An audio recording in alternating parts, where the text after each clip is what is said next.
Welcome back. ہم گفتگو کریں زاہد حسین صاحب سے اور جوہر سلیم صاحب سے. زاہد صاحب, یہ جو ملٹری پراؤس کا ذکر کیا جوہر سلیم صاحب نے, and it's a very important point because یہ بھی بہت بحث ہوئی ہے کہ اتنی جو خاص طور پہ امریکہ کو ہم کہہ سکتے ہیں کہ ان کی اتنی توجہ رہی بھارت پر اس پوائنٹ سے کہ جی چائنا کو اس خطے میں انڈیا بھارت نے کاؤنٹر کرنا ہے, تو وہ تو پاکستان کے ساتھ بھی they didn't really come out very well in a conflict with Pakistan, تو وہ چین کے سامنے کیا کھڑے ہوں گے؟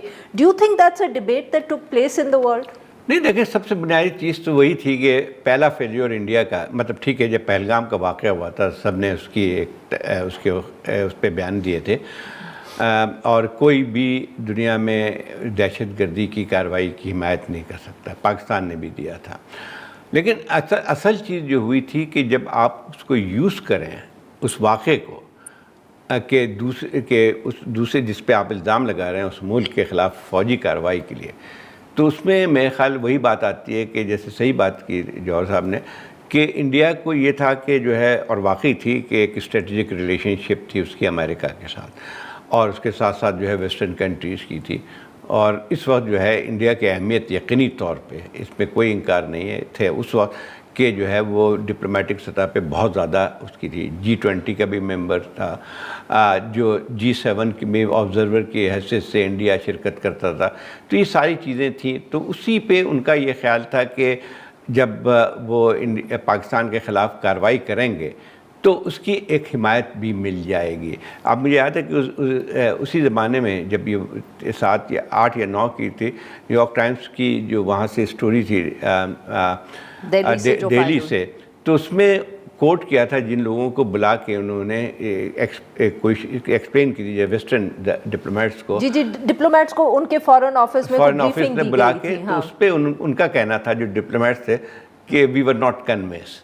تو پہلا دھچکا تو ان کو وہاں پہ لگا تھا, یعنی میں خیال ان کو انڈیا کو سمجھ میں آ جانا چاہیے تھے, لیکن نہیں ہوا. دوسرا وہی تھا کہ ان کا خیال یہ تھا کہ پاکستان از ناٹ پریپیئرڈ, کہ جو ہے وہ اگر ہم یہ 3-4 حملے کریں گے تو اس کو پاکستان پی جائے گا.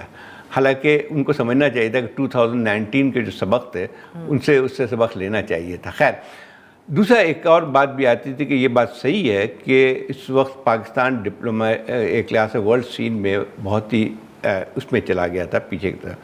اس وقت ہم شاید نکل آئے تھے FATF سے, لیکن اس سے پہلے ہم FATF کے بھی تھے, اس میں گرے لسٹ میں تھے. تو یہ تمام فیکٹرز تھے, اور انڈیا کے بھی بڑے مسائل تھے, بہت سارے مسائل تھے. تو یہ تمام چیزیں جو تھیں وہ تھی.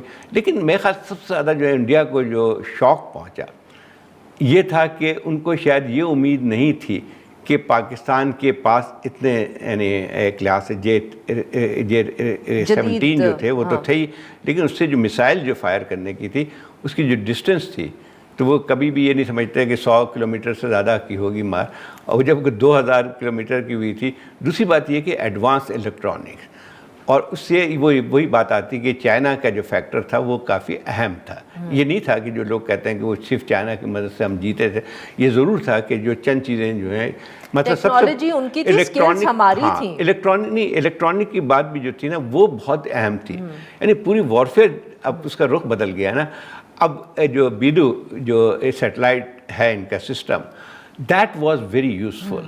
اس میں جو ہے جتنی جو اس کی جو ہمیں انفارمیشن مل رہی تھی آن گراؤنڈ کہ کیا ہے کہ اس وقت انڈیا کی جو پوزیشن تھی وہ ہمارے سامنے ساری کھڑی ہوئی تھی. نہیں, جو ایک دن آپ کو یاد ہے ایک رات کو جب ان کے جہاز تھے, ان کا سارا وہ جو کمیونیکیشن سسٹم تھا اس کو بھی جیم کیا تھا. میرے خیال انڈیا کو پتہ نہیں تھا کہ ہمارے پاس اتنی ایڈوانس الیکٹرانکس جو ہے وہ موجود ہے. اور it could also be said, sorry I mean وقت کم ہے سو اب یہ جو ٹاپک ہے اسی پہ بات کر لیں, کہ شاید ان کی آرمی کو احساس تھا, ان کی ایئر فورس کو احساس تھا, بٹ پولیٹیکل لیڈرشپ کیونکہ ان کا مائنڈ سیٹ بالکل فرق ہے, تو they were not aware of this. کیونکہ آپ یاد کریں کہ اس وقت بہت سے ان کے انڈیا میں بھی ایسے ویلاگز ہو رہے تھے جو کہہ رہے تھے کہ یہ ایک اچھا فیصلہ نہیں ہے, کیونکہ ہمیں دیکھنا we need to be aware کہ پاکستان کے پاس کیا کیپیسٹی ہے. بالکل صحیح ہے, مطلب بات یہی. اچھا, دوسری ایک اور بات جو کہ ابھی ہم پھر ایران کی جنگ میں بھی اس چیز کو دیکھتے ہیں, یوکرین کی جنگ میں دیکھتے ہیں, جو پہلا جو ہے اس کا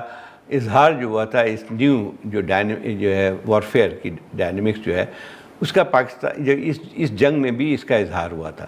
دیکھیں کیا چیز تھی اس میں. ایک تو پہلا واقعہ جو ہے وہ ہمارے وہ واقعہ ہوا تھا 7 نومبر کو، جس میں یعنی ایئر فائٹ جو ہوئی تھی. لیکن اس کے ساتھ ساتھ باقی جنگ کیا تھی؟ باقی جنگ تھی ڈرونز اینڈ میسائلس. بالکل. تو یہ ابھی ہم کو ایران کی جنگ میں بھی اب یہی نظر آتا ہے کہ وہ پورا کانسیپٹ یوکرین اور رشیا کے یوکرین کے 4 سال سے جو یوکرین کر رہا ہے وہ کیا کر رہا ہے؟ Basically drone.